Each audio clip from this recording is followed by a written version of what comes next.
Welcome to Dark Scary Stories, the channel where we explore the most terrifying tales from around the world. If you're new here, subscribe and turn on notifications so you never miss a chilling story. Today, we're diving into one of the most disturbing encounters ever recorded. This is the story of 5 friends who ventured into the Colorado mountains in 1996 and discovered something that should have remained hidden forever. Let's begin. Mark, Jessica, David, Tom, and Sarah were friends since college. They were all in their mid-20s, living busy lives in Denver. They rarely had time to see each other anymore. Someone suggested a weekend trip to reconnect. Tom's uncle owned a cabin up in the mountains. It was old, built in the 1960s, but it had electricity and running water. More importantly, it was isolated. No cell phones would work there. No landline. Just them, the forest, and the silence. They packed supplies for the weekend and drove 4 hours from Denver. As they climbed higher into the mountains, civilization faded away. The trees grew denser. The roads became narrower. When they finally reached the cabin, the sun was setting. The sky turned purple and orange above the tall pine trees. The air was cold and clean. "This is amazing," Sarah said. "I haven't felt this peaceful in years." The cabin was rustic but comfortable. 2 bedrooms, a living room with a large fireplace, a kitchen with an old stove, and a bathroom with a shower. They unloaded the car and got the fire going. By the time darkness fell, they were gathered around the fireplace with hot drinks, laughing and talking like they used to. Around midnight, they decided to go to bed. Before heading to sleep, Sarah went to explore the cabin. She opened a closet in the living room to look for extra blankets. That's when she found something strange. Hidden on the top shelf, behind some old boxes, was a leather-bound journal. It was dusty and weathered. Sarah pulled it down and opened it carefully. The pages were filled with tight, nervous handwriting in dark blue ink. "Hey guys, you need to see this," she called out. Everyone gathered around. The first entry was dated August 15th, 1989, 7 years earlier. A man named David Chen had rented the cabin for a vacation with his wife, Margaret. The early entries were normal. They talked about the beauty of the mountains, the fresh air, how nice it was to be away from the city. But then, on August 19th, the tone changed. Sarah read aloud. "Margaret heard something outside the cabin last night. She said it sounded like footsteps around the perimeter. I checked, but found nothing. She's probably just nervous, but I locked the doors anyway." August 21st. "There it is again, that sound. It's definitely footsteps. Margaret won't sleep. The sounds are too deliberate. Whatever this is, it's circling the cabin, around and around, every night."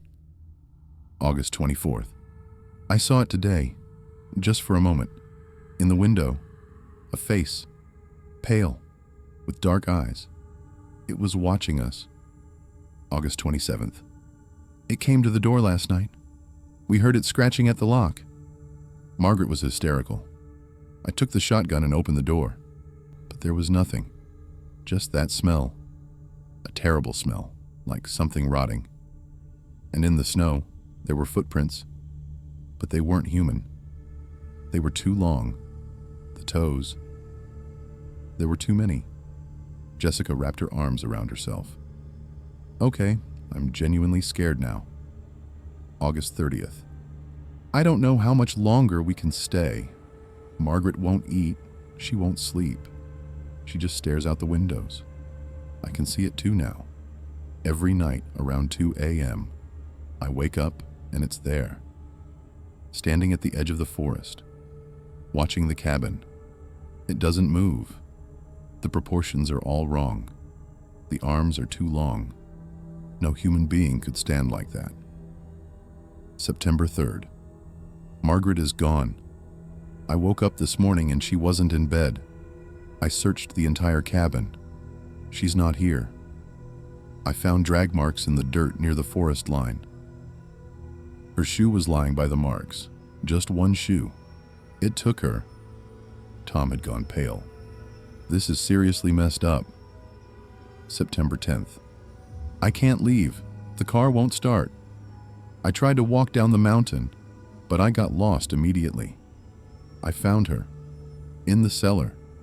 There is no cellar shown on the cabin blueprints, but I found a trapdoor under the floorboards. In the cellar there are things in jars, and Margaret is on a stone table. She's been here for days, but she's not quite dead yet. I can see her chest moving, slowly, so slowly. Her eyes moved. She's aware. She knows I'm here, and she's suffering. Sarah's hands were shaking as she read. The final entry was dated September 12th, 1989. If anyone finds this journal, leave this place. Leave immediately and never come back. I've felt it inside my mind. A pressure, a presence. It's getting into me. I know what I have to do. When I finish writing this, I'm going to... The entry ended abruptly. The pages after that were blank. No one spoke for a long time. The fire crackled in the fireplace. It's not real, Mark said, but his voice wavered. It's a horror story someone wrote to scare people. Or, Sarah said quietly, someone really did live here and experience something terrible. David examined the journal carefully. Look at the handwriting. In the early entries, it's neat and controlled. But as you get further, it becomes messier, more frantic. This was written by someone who was genuinely deteriorating. They managed to convince themselves to stay, telling each other that the journal was just a hoax. They tried to sleep, but sleep didn't come easily.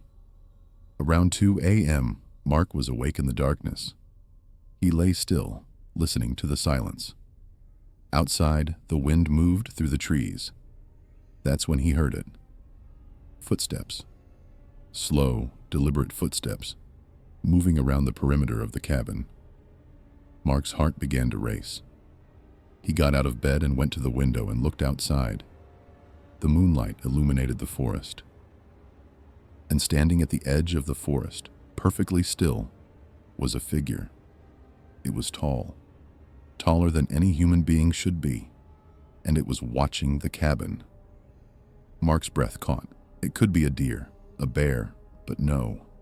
He could see the shape clearly. It had a head, 2 arms, 2 legs. It was humanoid. But the proportions were wrong. The arms hung down too far. The head was tilted at an angle that no human head should tilt, and it wasn't moving. It was just standing there, watching. Mark stood frozen. He watched as the figure slowly raised one impossibly long arm and placed what might have been a hand against a nearby tree. It left a dark mark on the bark. Then, without any sound, the figure stepped back into the forest and vanished. Mark waited by the window for the rest of the night. While the others made breakfast, Mark searched the cabin for anything else. In the kitchen, in a drawer beneath some old tea towels, he found another journal. This one was smaller. The handwriting was different. It was Margaret's. The entries went back to 1985. Margaret had been documenting something for years. She wrote about nightmares, about dreams where something was chasing her, about waking up with scratches on her body she couldn't explain, about feeling watched constantly. One entry caught his attention. It was dated July 1989.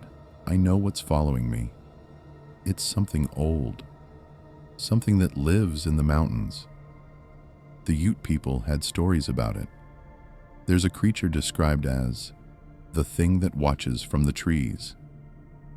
It's been in these mountains for hundreds of years. It feeds on fear and attention. The more afraid you are, the more real it becomes. I've been thinking about it for years. I've given it too much power. It's too real now. We have to go to that cabin in the mountains. The legends say that's where it's strongest, but I'm terrified. The last entry was dated September 2nd, 1989. It's in the cabin. I can feel it everywhere. The walls seem to breathe. And last night, I heard it trying to get in. I could see its face in the reflection of the glass.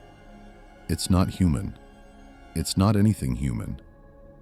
I don't think David understands how serious this is. We came here to confront it, but it knew we were coming. It was waiting for us. Mark closed the journal. His hands were shaking. Sarah found him staring at nothing. "Did you sleep?" she asked. "No," Mark said. "But I found Margaret's journal, and I think something happened here. Something real." They gathered everyone and told them everything. They showed them both journals. Jessica was crying. Tom was pacing. David was just staring at the journals. "We need to leave right now," Jessica said. "This is not safe." "Agreed," Mark said. "Let's pack up and go." But when they tried to leave, Tom's car wouldn't start. Mark tried the engine. It turned over once, twice, then made a grinding sound and stopped. It wouldn't turn over again no matter how many times he tried. "It's not the battery," David said, "and the tank is 3/4 full." They couldn't call for help. There was no cell service and no landline. As if responding to their panic, the forest came alive. They heard sounds in the trees, not animal sounds. The sounds of something large moving through the forest. The sound of branches breaking. The sound of something heavy stepping on the ground.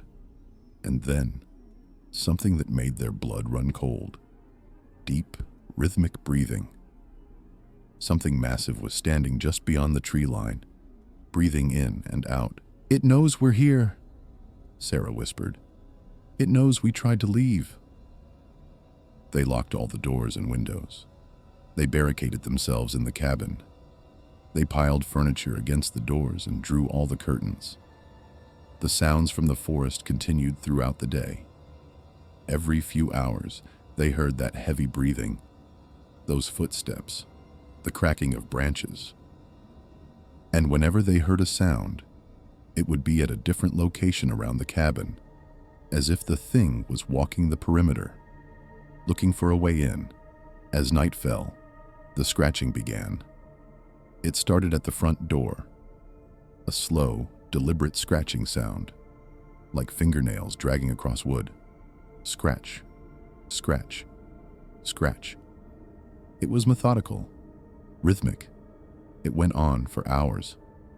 Mark stood near the door, listening. Finally, he looked through the peephole. There was nothing there, just darkness and forest. But the scratching continued. It moved to the windows. One by one, each window developed the same scratching sound, as if the thing was working its way around the entire cabin, testing each weak point. They tried to ignore it, but it was impossible. The sound went on, relentless, constant. Sarah huddled in the corner of the living room, arms wrapped around her knees. Jessica locked herself in one of the bedrooms.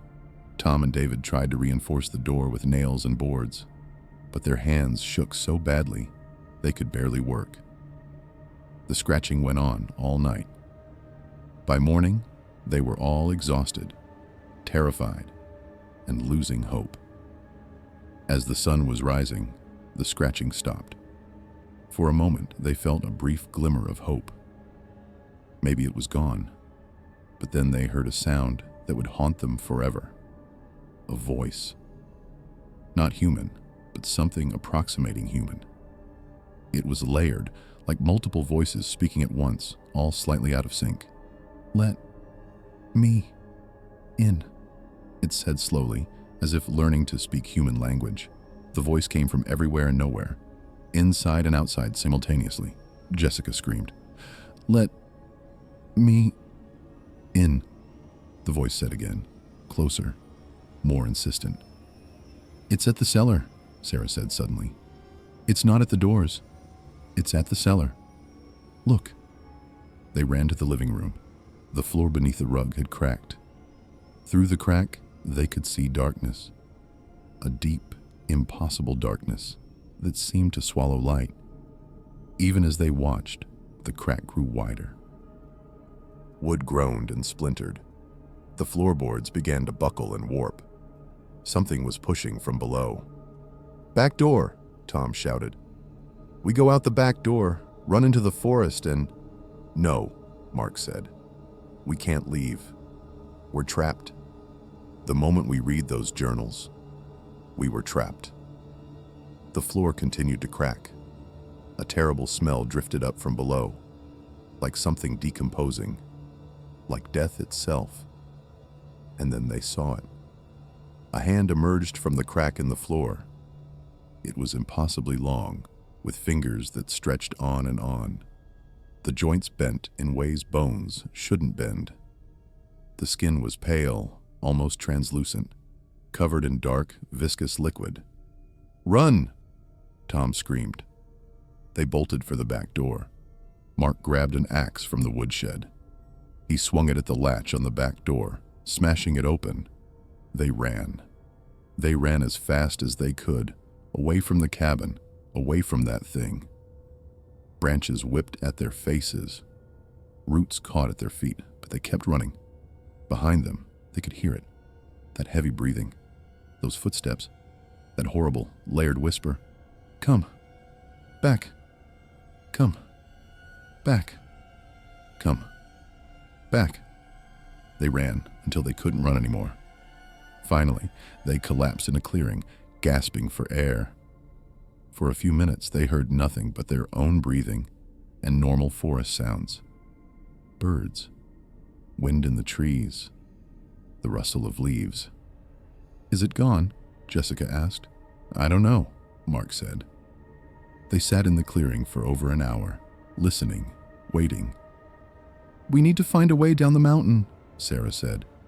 "There has to be a trail." David pointed to a faint trail leading downward. "That way." They followed the trail, moving slowly, carefully. For several hours, it seemed like they might actually make it. The trail was getting clearer. They could see signs of human passage. A marked tree, a cairn of stacked stones. They were going to make it. But then, as they came around a bend, they found a clearing. And in the clearing stood the cabin. "No," Tom said. "That's not possible. We've been running for hours." But it was the cabin. The same cabin. "We went in a circle," David said flatly. "We've been walking in circles." But they knew that wasn't true. The trail had been clearly marked. They had been going downhill, unless something had been guiding them back. As they stood staring at the cabin, Sarah voiced what they were all thinking. "The journals said David Chen tried to leave, but he couldn't. He walked in circles. It got pulled back to the cabin. It's doing the same thing to us. So we're going to die here," Jessica said. They looked at each other. The full horror of their situation became clear. They weren't going to escape. They had entered the domain of something ancient and powerful. "The cellar," Mark said suddenly. "The only way to survive this is to confront it directly. To go into the cellar and fight a supernatural creature?" Tom interrupted. "That's insane." "So is waiting to be hunted," Mark shot back. "We go back to the cabin. We have tools, weapons, a chance." Sarah looked at Mark. "He's right. We need to face this thing." The back door was still open. Inside, the cabin felt different. Colder. Darker. The crack in the floor had grown. The smell was worse now. Almost unbearable. Mark found the heaviest flashlight. David found a kitchen knife. Tom picked up a cast iron skillet. Sarah took the axe, The crack in the floor was too wide to jump across. Mark found a piece of wood and laid it across as a makeshift bridge. One by one, they climbed across and approached the opening. Below, they could see a stone staircase descending into darkness. "Together," Mark said. "We go together." They descended into the cellar. The stairs went down much further than should have been possible. The cabin was only one story, yet they descended for what felt like minutes. The air grew colder. The smell grew stronger.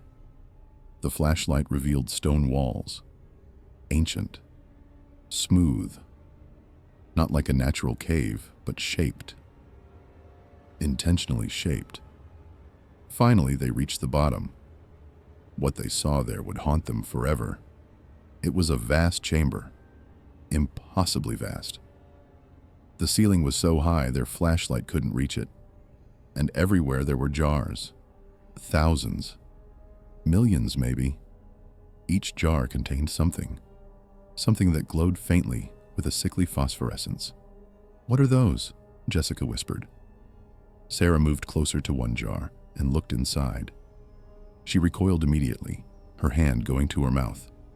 Inside was an eye, a human eye, pale and clouded, but still watching, still aware.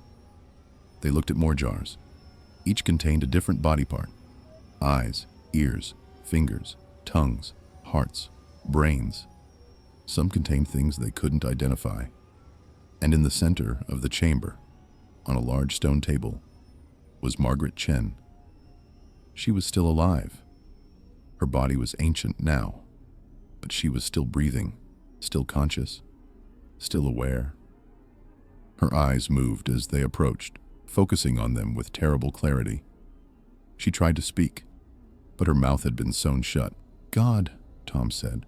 "Oh my God." "This is what it does," Sarah said. "It doesn't kill.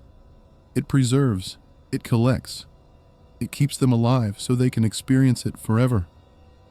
A sound came from the shadows. That terrible, layered breathing. The thing emerged from the darkness. It was vast.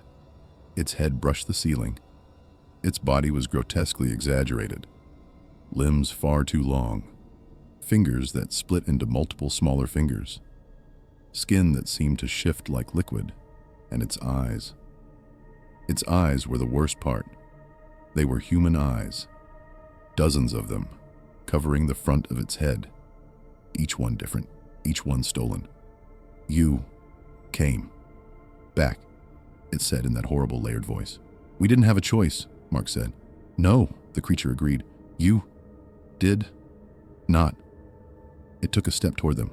"This place calls to the fearful. This place calls to the curious." Mark suddenly understood. The journals. The journals had been left deliberately. This thing had left them behind, knowing they would create fear, knowing whoever read them would be drawn to the cabin. "How many?" Mark asked. "How many people have you taken?" The creature smiled. Its teeth were not teeth, but bones of various sizes. "All of them," it said. "All who found this place. All who felt the fear." "How long have you been here?" Sarah asked. "Always," the creature said. "I am the fear of the dark places. I am as old as fear itself." It took another step forward. In that moment, Mark understood something the creature didn't expect. Fear had power here. But what if they stopped being afraid? What if they stopped giving it power? "Run," he said to the others. "Run now. And don't be afraid." "That's impossible," David said. "It's not," Mark said. "It feeds on fear. If we stop being afraid, if we stop giving it what it wants, it loses its power. Run!"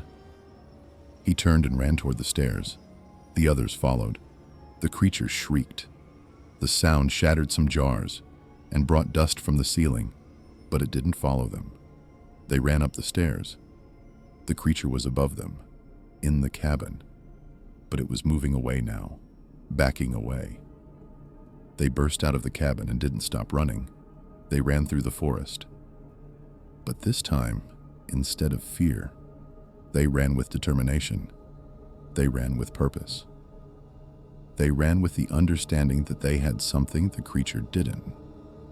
The will to leave, the decision to survive, the refusal to be victims. And this time, the forest guided them the right way. It took hours. Finally, they saw lights. The lights of civilization, other cabins, other people. They stumbled out onto a mountain road. A car was passing. The driver pulled over immediately. The police investigated. They found the cabin. They found the journals. But when they went into the cellar, they found nothing. The stone chamber was gone. The jars were gone. Margaret was gone. All that remained was a normal basement, empty, clean. The case went unsolved. The cabin was condemned and left to rot.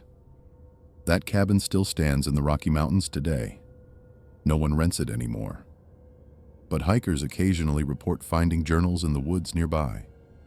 Journals filled with different handwriting, different inks, dating back decades, some over 100 years. Each tells a similar story. Each is a warning. Each is an invitation. The creature is still there, still feeding on fear, still collecting, still waiting. And if you enjoy reading old journals left in abandoned places, be careful what you find. Because some stories don't end when you stop reading them. Some follow you home. And some stories aren't stories at all. They're invitations from something that's been hunting us since before time had a name. Thank you for watching Dark Scary Stories. Subscribe, like, and turn on notifications. Remember, not all legends are just stories. Some are warnings. Stay safe, and we'll see you next time.